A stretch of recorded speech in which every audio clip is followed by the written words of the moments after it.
आप सभी भाई बहनों को अरुणा शर्मा का प्रणाम स्वीकार हो। और मैं एक काली माता का वो देवी गीत गाने जा रही हूँ जो मैंने हकीकत में देखा है, वही मैं आप सबके सामने बता रही हूँ। आप सबको कैसा लगेगा ये गाना ज़रूर बताना, मतलब आप सबको कैसा लगा ये गाना ज़रूर बताना। बोलने में थोड़ी सी गलती हो जाती है, सो आप लोग माफ़ करना।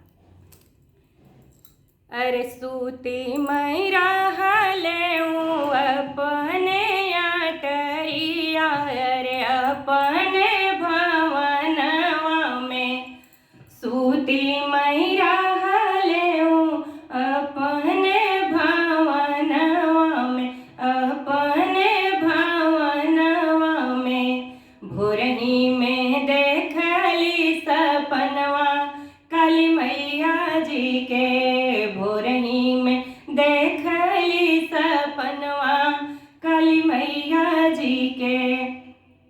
सूती मैं रहले अपने भवनवा, अरे अपने भवनवा में। भोरही में देखली सपनवा काली मैया जी के, भोरही में देखली सपनवा काली मैया जी के।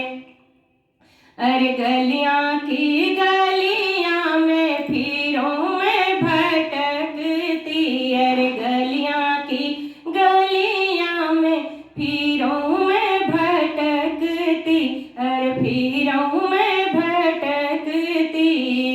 दिख गईले माई के भवनवा काली मैया जी के, देख गईले एक भवनवा काली मैया जी के। भोरही में देखली सपनवा काली मैया जी के, भोरही में देखली सपनवा काली मैया जी के।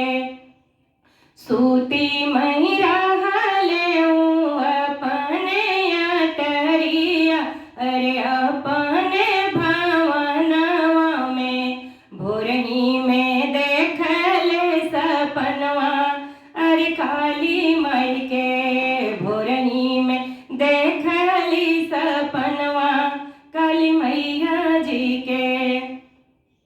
एक तरफ देखे विघ्न विनाशक, एक तरफ देखे गणपति बप्पा जी के, गणपति बप्पा जी के। एक तरफ देखे गणपति बप्पा जी के, दूजी ओर देखे कपटनवा काली मैया जी के, दूजी ओर